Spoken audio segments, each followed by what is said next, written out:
build. However, here is what we have. We're going to start the demo with what you guys created, actually. Exactly. Because we've said it, this is a demo that's been updated with the community created assets, arts and music. So we wanted to start with your contribution into our common, actually, demo. So that's, Emil, you can let us know about this. You see a lot of example of integrations from the community inside the demo, but this one is really interesting because it's actually a depiction of the Moksha's Gate we've been talking about, something that hybrids are dreaming about, for them. They hope that one day they will cross this gate and reach a safe heaven where they will live in complete freedom. And what I really like with this artwork, it shows that the hybrids, so they don't have so many means to create those artworks. They are doing it with what they found. Exactly, they do that with what they found, and this artwork is really interesting for that. It was the perfect place actually to put it at the beginning of the demo in this weird cave actually where our players are moving. It's quite emotional for us to show this because again it's not only our work, it's the work we created together, so that's really, really great. Exactly. So BG&E is an RPG, action adventure RPG. You can play alone or with your friends in co-op. Today's demo is going to be 2 players. So we have Audrey on the right of the screen and Johan on the left of the screen. Johan and Audrey picked their characters at the beginning of BG&E, so they are picking among the different DNAs that Emil was talking about earlier. And Johan picked the DNA shared with Nox, so it's a monkey DNA. Hybrid monkey DNA. Hybrid monkey DNA. He customized it to his liking, so with a different outfit, so black outfit, face tattoos, so it's really his character. Audrey picked a female character who shares the same DNA as Shani, the legendary character of the trailers. But she customized her character the way she wanted, with custom gear and custom costumes. So it's really, you play your own character. So what's happening here? We want to give an adventure flavor to BG&E2. Our 2 players here, they have heard, about strange rumors of hybrids trafficking taking place in an underground abandoned temple of Ganesha city. And so they've entered this old abandoned temple, and now they're exploring it. They don't know what they're going to find out. It's very important. Exactly, they're on a quest. It's very important for us to have these mysteries, those investigations that you are going to lead to try to discover the darkest secrets, taking place in System 3. Yeah, and so you're going to have in the game many areas like this where you need to just search for your object, search for things, unveil the mysteries. It's key for us because we want this link with BG&E1 with this adventure flavor. We said in the beginning, BG&E2 is about make you feel as a space pirate captain. So gameplay-wise, really concretely gameplay-wise, we define 3 key abilities for you to use as a space pirate captain. These are the moves that you're going to be doing a lot. So you've got a gun, you can shoot. You've got a sword to fight close combat. And you've got jetpack, so you can fly around. So these are your 3 key abilities. And on top of that, we added another layer that we call augments. What we call augments. So augments are actually specific powers, specific abilities that you can equip either on your gun, your sword, or even on your character. And depending on where you equip them, it will change their effects. You can build specific decks, also combining different types of augments. Keep in mind that augments basically will define your playstyle as a space pirate captain. And you're going to loot them, you're going to unlock them and find the rarest. So here we see that Audrey has been frozen. Exactly. There is friendly fire, of course, on augments, so you can annoy your teammates when you play in groups of friends. And the effects just accumulate to make some crazy you can stack the effects of the augments. Very interesting also for that. So once our demoists are finished fooling around with the augments, we're gonna continue the demo. So BG&E is a game you play alone, as I said, or with your friend in co-op. But in this game, you don't need to stick together in the universe. So here, Audrey is going to be parting ways with Johan for this small part, and so she's going to be going in this corridor. We're going to switch to Johan, who took another route. So Johan is exploring this part of the temple, and he's stumbling upon this big dust bins filled with hybrid monkey parts. so arms, legs cut down to pieces. So it's a bit sad and a bit creepy. Creepy, so it goes in with your investigation Yeah. of knowing what's happening in this area. And what we like to say is, if as a player, if you didn't escape your fate as an hybrid monkey slave, then maybe you would have ended in this dustbins with your fellow unlucky hybrid monkeys. Yeah. So now Johan is progressing carefully. We see in the distance that there's some light, and we can distinguish some enemies. So we're going to go back, switch to Audrey's point of view for the next part of the Audrey is reaching the same room from above, and we can see those creepy scientists in the distance, you know, making some weird experiments on hybrids. And now Audrey is using the spyglass, another very, very important equipment for space pirate captains.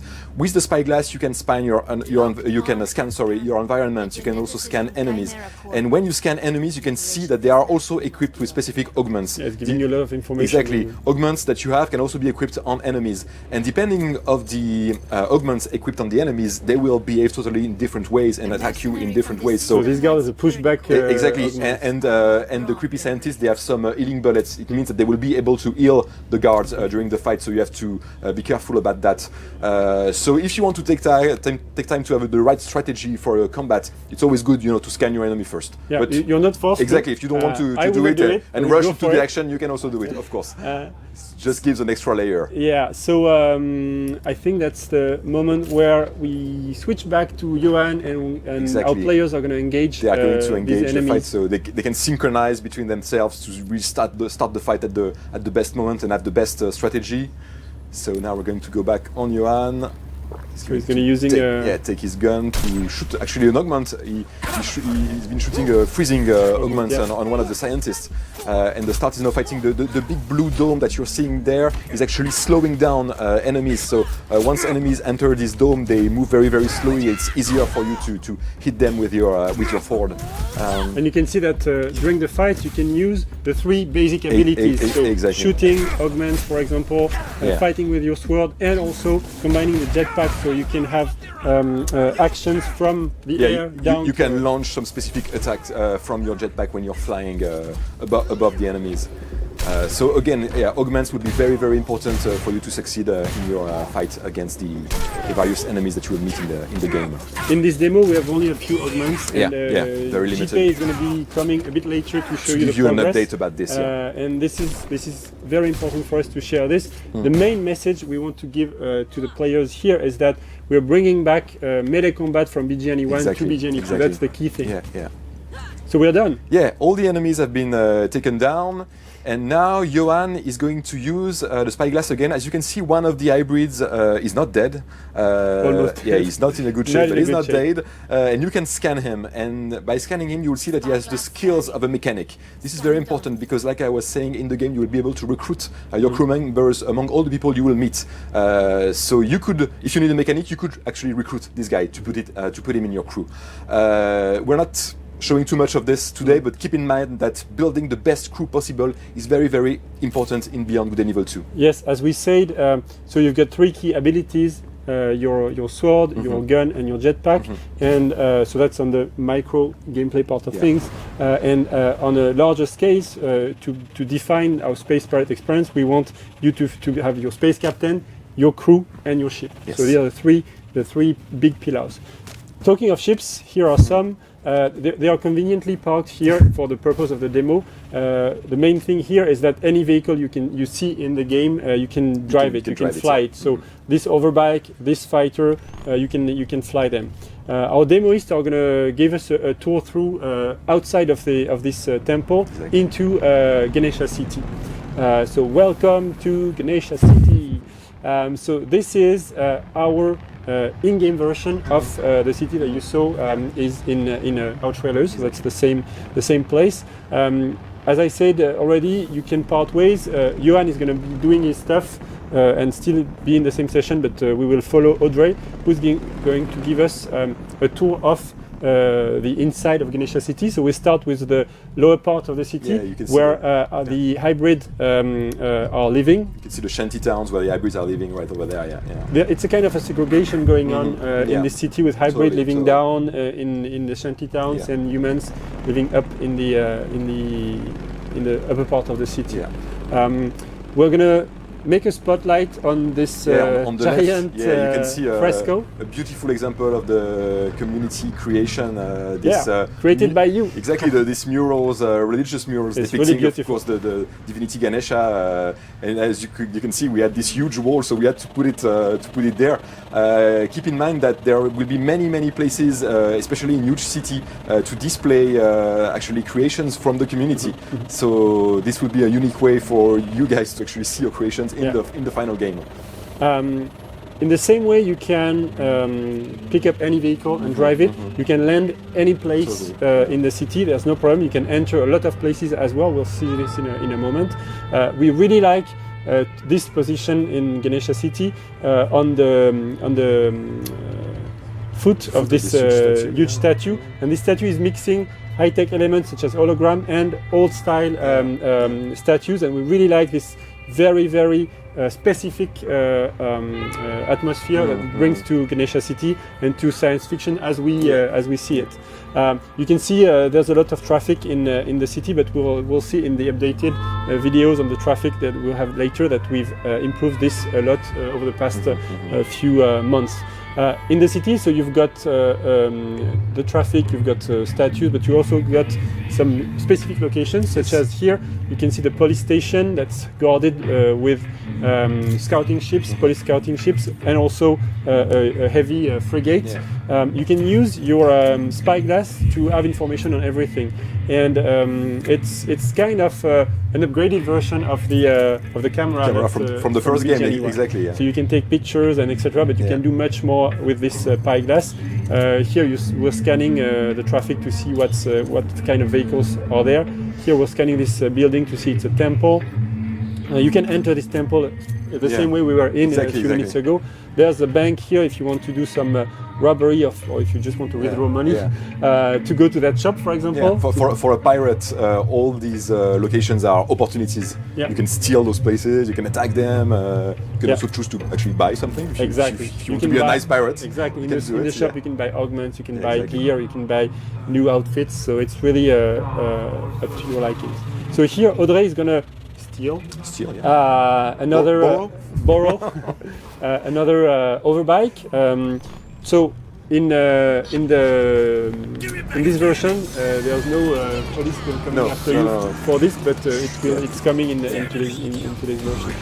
So here, what we are listening to is also a community-created asset, and especially music for Radio Cheetah. Yeah, the Space Pirate radio. Yes, exactly.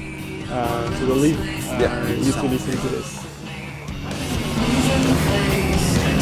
The one is still here, playing with us.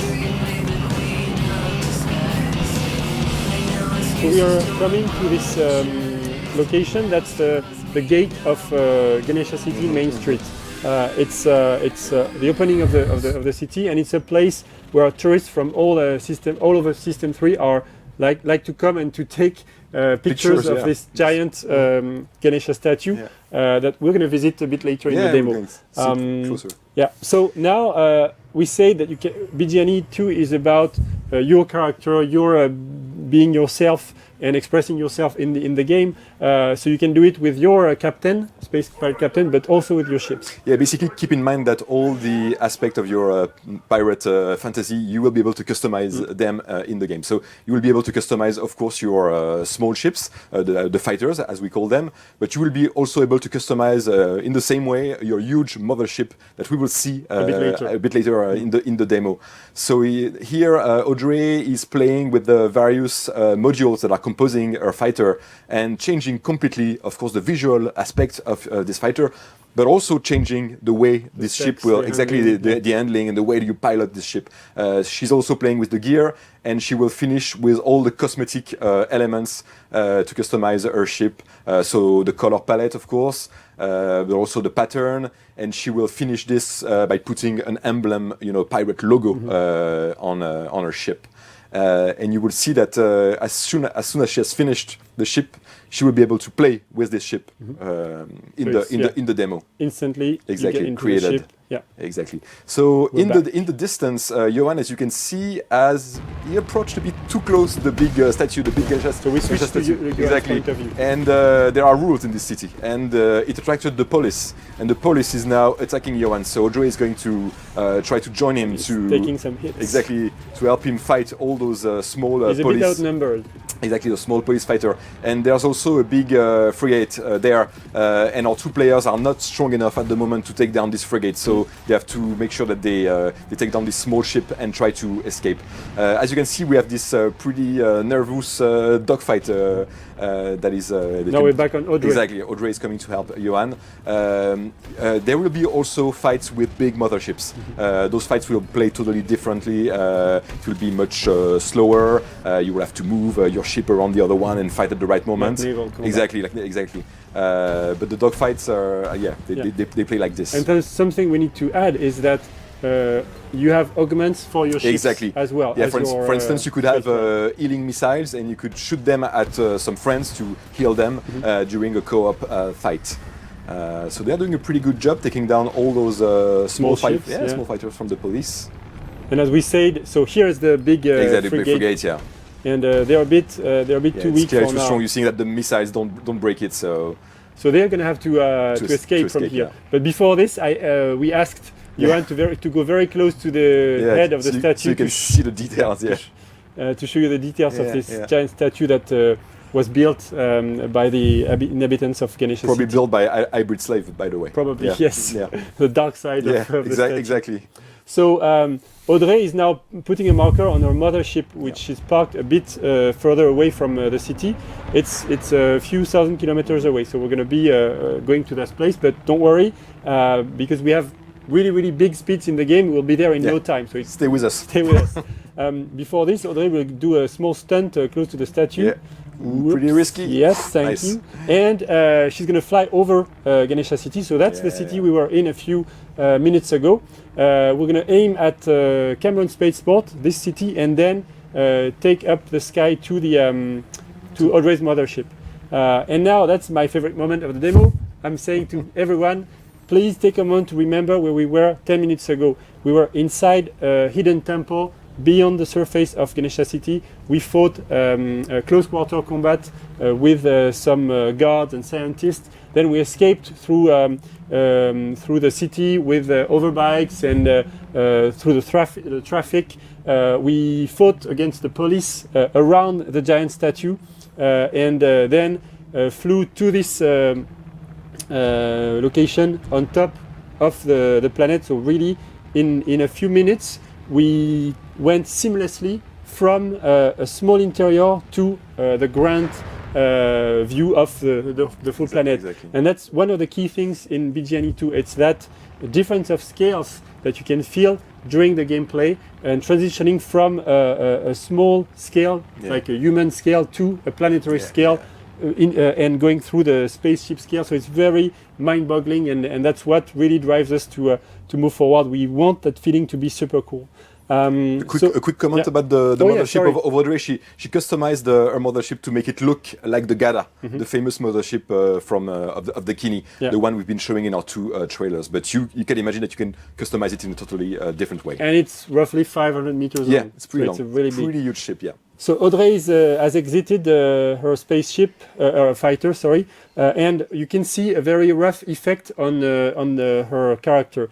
It's just a work in progress effect to show you that you've got a shield when you are out in the open. You can breathe with no difficulty. If you want to see a better looking version, look at the 2018 trailer when Shani is exiting her space fighter to go to the space, and she has this kind of effect.